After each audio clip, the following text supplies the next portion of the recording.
So the next morning, when I was just with the Lord in my quiet time, I sort of asked, Lord, what happened? What was that about? As I talked to the Lord about that, I said, Lord, we don't punish our daughter in anger. We don't jerk at her arm like my mom did. What is it? And I felt like again, in a still small voice, he said, you are shutting your daughter down emotionally by not listening to her. And so I look back over my walk with God, and I think for so many years, I heard the Word's voice deeply just through meeting with Him in the Word. And I still do that. I still meet with the Lord in the Word. I still memorize verses. But this new aspect has just developed my intimacy so much. It's just been such a privilege to listen to the Lord in prayer.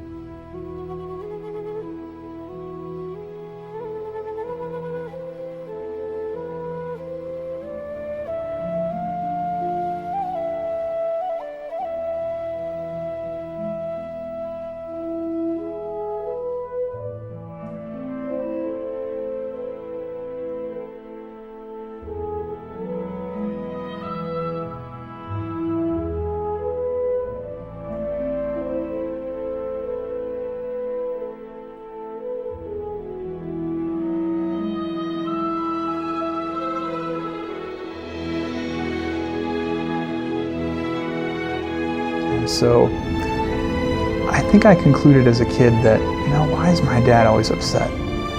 And there must be something wrong with me. I didn't know I concluded that. It was just kind of buried in there, and I just really hated myself. Then my friend prayed and asked the Lord, where were you when Jim was feeling this? And before my friend could ask another question, Jesus just puts his hand on my shoulder and says, "You're my son."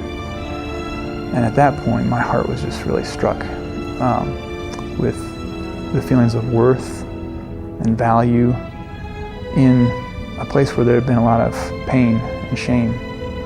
I don't mind telling you, I cried hard, cried really hard.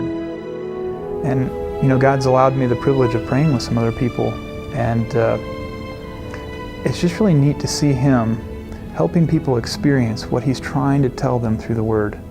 I think we all know truth, but we just have a real hard time experiencing it as true of us.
I have learned several things from both this external and internal struggle.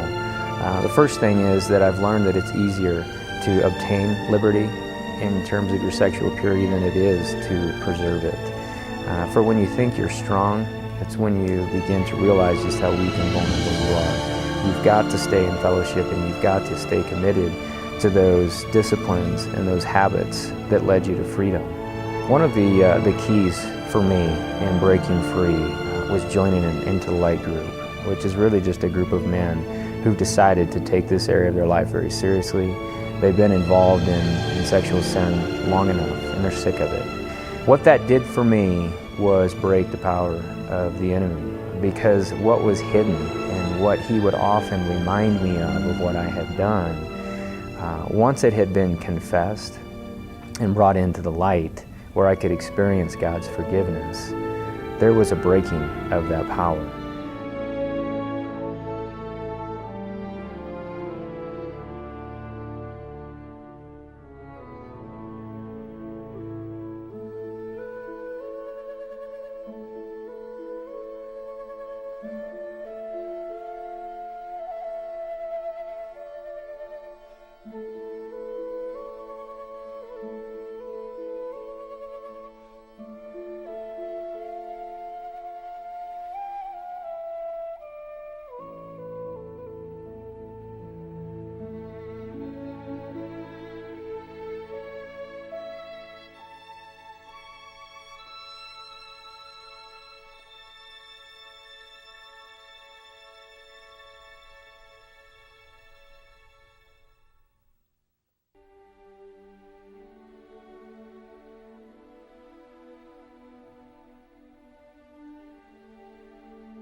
The biggest conflict that we experience happens in the 7 years of our marriage. At that time, I was in my middle life crisis.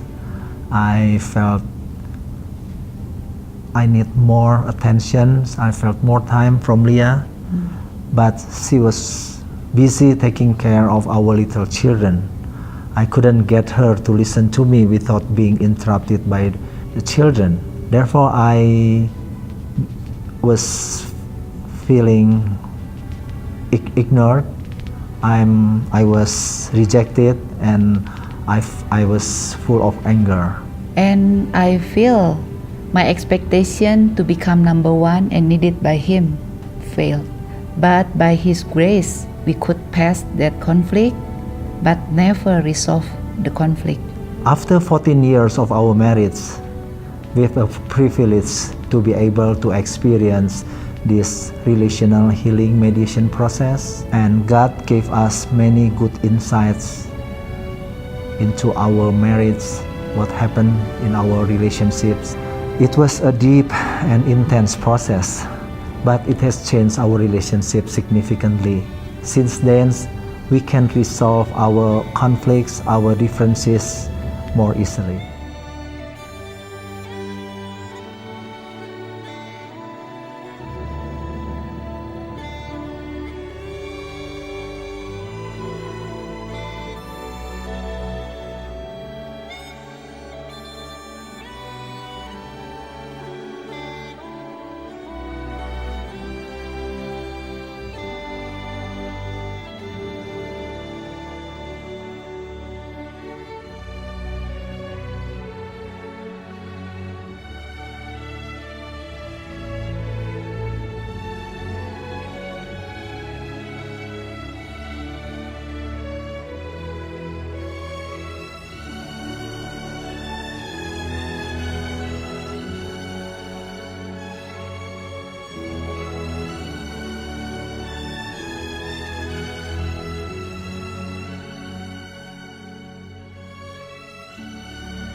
Life in ministry was in a fog for me when I attended the personal contribution assessment. I knew my Myers-Briggs 4-letter code. I knew some pieces of the way that God had wired me together. I had some desires for ministry, and I had an overview of my roles and gifting. But it was like a giant box of puzzle pieces that were dumped on a table, and I didn't know how to put them together. When I went to the PCA, one of the things I discovered is the presentations were tailored to help me see through that fog in ministry. There was a lot of interaction with staff from across the country, realizing that we're all in a lot of the same places of understanding our gifting and our roles. There were practical work times that allowed me to process and reflect.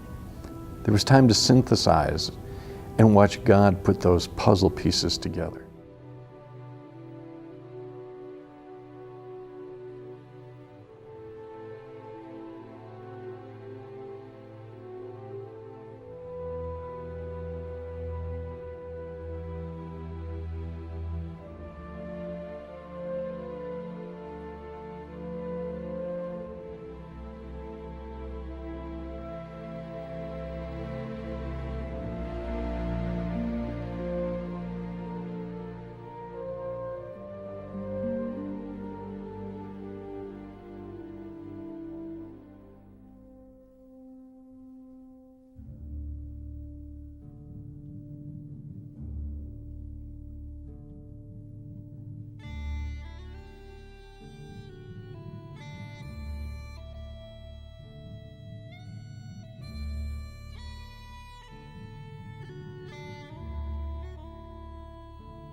Early on in my staff reviews, my staff director would say, Karen, you set good boundaries and then you completely break all of them. So I would start a semester and I would set boundaries for my time and what I would do. And then a couple months in, I would just think, how is watching a movie tonight or reading a book or just hanging out with friends, how is that more valuable than helping a college student walk with God or just building a relationship with them or something like that on campus? So I continued just that pattern of setting boundaries and then breaking them. I had the time and the energy to do that, but about 5 years in, my staff team went through a time of significant conflict that lasted the majority of the school year. And even though in the end we experienced reconciliation, I really left the year just feeling emotionally and relationally exhausted. The next school year, as it picked up, I started meeting informally with a woman who struggled with clinical depression. And I didn't know how to really walk with her as a staff person, not become a counselor, but do that in a healthy way. And so I didn't set any boundaries on my time. I was completely available to her. And I think that was just sort of the last step in coming to a point of complete exhaustion.